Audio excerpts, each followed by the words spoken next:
24 گھنٹے کی زندگی میں بھائیو جھوٹ خاص طور پر زندگی سے ہم نکال دیں، جھوٹ نہ بولیں اور ایک کسی کو دھوکہ نہ دیں۔ میرے نبی نے فرمایا میرا امتی ہر گناہ کر سکتا، دو نہیں کر سکتا، ایک جھوٹ کبھی نہیں بولے گا، ایک دھوکہ کبھی نہیں دے گا۔ تم جھوٹ نہ بولیں، دھوکہ نہ دیں، ظلم نہ کریں، زیادتی نہ کریں۔ تو ظلم و زیادتی سے اللہ کا غضب حرکت میں آ جاتا ہے۔ میرے نبی نے فرمایا من آذا ذمیا فقد آذانی، جس نے کسی غیر مسلم کو بھی دکھ پہنچایا تو اس نے مجھے دکھ پہنچایا۔ جس نے کسی غیر مسلم کو دکھ پہنچایا اس نے مجھے دکھ پہنچایا۔ میرے نبی نے تو اپنے ساتھ رہنے غیر مسلموں کے ساتھ اتنی رحمت للعالمین کا ثبوت دیا۔ ہم ان کے برتن بھی الگ کرتے، وہ برتن کو ہاتھ لگانے میں کہ دھو، برتن دھو کے لاؤ، اتنی نفرت کا اظہار۔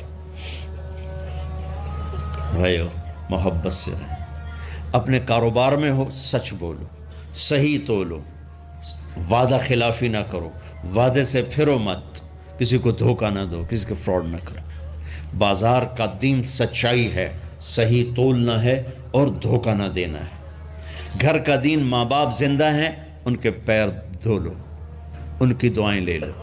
گھر والے ہو اپنی بیوی سے حسن سلوک کرو، گالی دینا، تانے دینا، طنز بولیاں، اپنے گھروں کو آگ نہ لگاؤ۔ ہمارا جوائنٹ فیملی سسٹم ہے، ماں باپ کو اپنا مقام دو، بیوی کو اپنا مقام دو۔ ہمارا سسرالی معاشرہ ظالم ہے، درد سے کہہ رہا ہوں، ظالم ہے ہمارا سسرالی معاشرہ، ظالم ہے۔ چاہے دیندار کہلاتے ہوں، چاہے دنیا دار کہلاتے ہوں، چاہے پڑھے لکھے کہلاتے ہوں، چاہے ان پڑھ کہلاتے ہوں، ظلم ہے۔ میں کہاں سے اس کی تعویل کروں؟ اگر ماں باپ کی طرف سے زیادتی ہے اپنی بیوی کو بچاؤ، اور کہیں بیویاں ایسی زوردار ہیں کہ وہ گھر کو آگ لگانے پر آئی ہوتی ہیں، اگر بیوی زیادتی کرے تو ماں باپ کو بچاؤ۔ یہ تمہارا کام بیچ میں ایک پل بننا ہے، دونوں رشتوں کو جوڑنا ہے۔ جس طرف بہنوں کی طرف سے زیادتی ہے بیوی کو بچاؤ، بیوی کی طرف سے اپنے دوسرے رشتوں کو بچاؤ۔ ہم اس میں افراط ہوتا یعنی کمی زیادتی کا شکار ہیں۔ کچھ ماں باپ کے پریشر میں بیویوں پر ظلم ڈھا دیتے ہیں، اور کچھ بیویوں کے پریشر میں ماں باپ کو ذلیل کر دیتے ہیں۔ یہ دونوں انسانیت سے دور کی چیزیں ہیں۔ بھائیو اپنے نبی کی زندگی پڑھو اللہ کو۔ میرے نبی کی ایک حدیث سناؤں، میرے نبی نے فرمایا یہ جو میرے مدینے والے لوگ ہیں نا، یہ بڑے اچھے ہیں۔ ان کے گھر میں جب کسی کی ڈولی اترے نا تو اسے یوں لگتا ہے جیسے میں اپنے ماں باپ کے گھر ہی آ گئی۔ یہ چند دن پہلے میں نے حدیث پڑھی تو مجھے بڑا مزہ آیا کہ میرا تو مستقل مضمون ہے، بیان کرتا رہتا ہوں۔ آپ نے فرمایا کہ یہ جو میرے انصار ہیں مدینے والے، ان کے گھر میں کسی کی ڈولی آ جائے تو اسے یوں لگتا ہے جیسے اس کو اپنے ماں باپ اور ساس سسروں میں کوئی فرق ہی نہیں نظر آتا، کہ یہ ایسے اچھے اخلاق کے لوگ ہیں۔ چلو اگر یہ نہیں ہو سکتا تو کم از کم یہ نفرت تو نہ ہو، لگائی بجھائی، لڑائی جھگڑے۔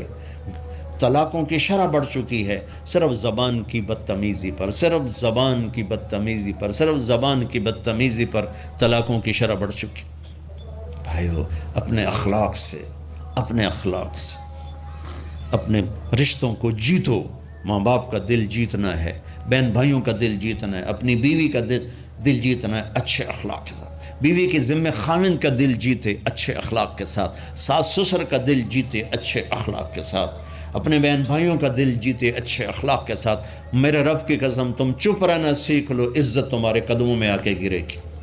جواب نہ دو، چپ ہو جاؤ، اللہ عزت تمہارے قدموں پہ لا کے کھڑا کر دو، تمہارے قدموں میں آ کے اللہ عزت کو گرائے گا۔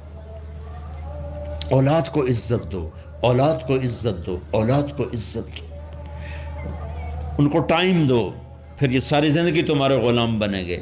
3 سال کے بچے کو اسکول میں دھکا دے دیا، آیا تو ٹیوشن والے کے پاس بھیج دیا، اور خود اپنے مزے کیے، تو یہ اولاد کبھی تمہاری نہیں ہوگی۔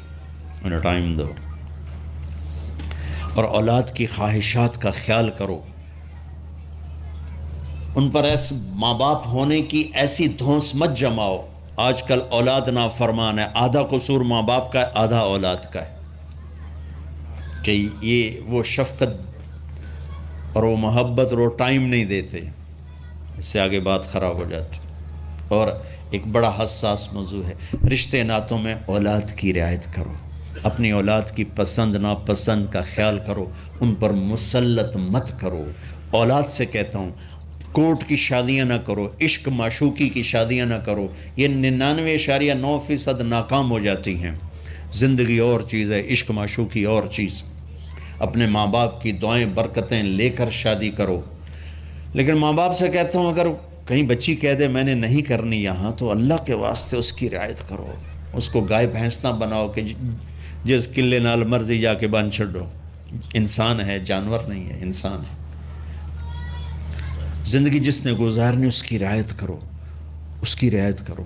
اولاد سے کہتا ہوں ایسے لو میرج اور گرل فرینڈ بوائے فرینڈ ہمارا کلچر نہیں ہے، یہ ہلاکت اور تباہی کا راستہ۔ میں قربان جاؤں میرے نبی کہ صاحبزادی جنت کی عورتوں کی سردار کا رشتہ آسمان پہ طے ہو چکا ہے کہ علی کے ساتھ کیا جائے گا۔ خبر آ چکی، جبریل آ چکے ہیں کہ یا رسول اللہ فاطمہ علی کے لیے ہے، اور حضرت علی رشتے کا پیغام لے کر آئے ہیں، اور آپ فرما رہے ہیں انشاءاللہ۔ ہاں نہیں کی، کہا انشاءاللہ۔ ہاں تو ہو چکی ہے، انشاءاللہ۔ ہاں کیوں نہیں کی؟ ہاں ہو چکی۔ آپ کو سبق سکھانے کے، ہمیں شریعت سکھانے کے۔ گھر تشریف لے گئے، فاطمہ بیٹی علی کا رشتہ آیا ہے، ہاں کر دوں۔ اللہ اکبر۔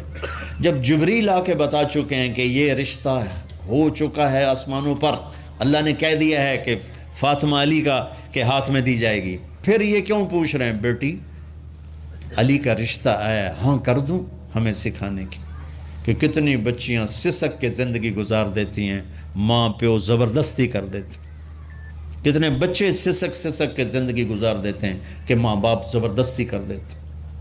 بھائیو اللہ کے واسطے شریعت پڑھو، دین پڑھو، نبی کی زندگی پڑھو۔ حضرت فاطمہ رضی اللہ تعالیٰ عنہ کا انکار کرنا تھا، کیا خیر آج کل کی شریف بچی بیچاری چپ کر کے کہتی ٹھیک ہے جی میں ماں پیو دی مرضی۔ تو فاطمہ جیسی ہستی کوئی تصور کر سکتا ہے؟ کہیں گی نہیں، وہاں سے اقرار ہی تھا، لیکن ہمیں پیغام دینا تھا، سکھانا تھا کہ یا رسول اللہ جیسے آپ بس علی جاؤ لوگوں کو بلاؤ، پھر لوگوں کو بلاؤ، پھر آپ نے نکاح پڑھایا، پھر رخصتی ہوئی، بلا کر آپ نے فاطمہ کا ہاتھ پکڑا اور یوں علی کے ہاتھ میں دے کر کہا علی تمہیں نبی کی بیٹی مبارک ہو۔ اور پھر فرمایا فاطمہ مجھے جو سب سے زیادہ محبوب تھا میں نے تیرا ہاتھ اس کے ہاتھ میں دے دیا۔ بھائی اللہ کے واسطے اپنی قومی زندگی سے نکلو، رواجی زندگی سے نکلو، پنجاب کی زندگی، پٹھانوں کی زندگی، بلوچوں کی زندگی، سندھیوں کی زندگی، یہ بت ہیں، ان کو توڑ کے نبوت والی زندگی، نبوت والی زندگی، نبوت والی زندگی وہ اختیار کریں گے، ہماری عورتیں بھی سکھی، ہمارے مرد بھی سکھی، ہماری اولاد بھی سکھی۔ تو سارے بھائی نیت کرتے ہیں نا اس کی انشاءاللہ اللہ تعالیٰ ان کی بخشش فرمائے۔ تو آپ بھائیو ایک تو جہاں مرکز ہے اسماعیل وہاں جایا کرو، جمعرات کو آپ کا فائدہ ہوگا۔ آپ کے پاس مسجد میں جماعت آ جائے ان کے ساتھ بیٹھا کرو، اس سے آپ کو انشاءاللہ فائدہ ہوگا۔ مہینے میں 3 دن جایا کرو، اس سے آپ کو انشاءاللہ راستہ ملے گا۔ اور دعا سے پہلے اگر کسی سے لڑے ہوئے ہو، مستورات میں کوئی کسی سے لڑی ہوئی ہے یا آپ کسی سے لڑے ہوئے ہو، تو کہ میں ہاتھ جوڑتا ہوں، مر جانے والی جگہ پہ کیا لڑائیاں، معاف کر دو، معاف کر دو، معاف کر دو، اللہ پہ چھوڑ دو۔ اپنے نبی کے ایک حدیث سنا کے دعا کرتے ہیں، آپ نے فرمایا مدینے والوں سے، مدینے والوں میرے بعد تمہیں تمہارا حق نہیں ملے گا، کیا کرو گے؟ کہا جی ہم تلوار اٹھائیں گے، حق لیں گے۔ آپ نے فرمایا اگر میں اس سے اچھی چیز بتاؤں کرو گے؟ کہا جی کیا؟ کہا حق کے لیے لڑائی نہ لڑنا، چھوڑ دینا اور حوض کوثر پہ آ جانا، سارے پورے کروا دوں۔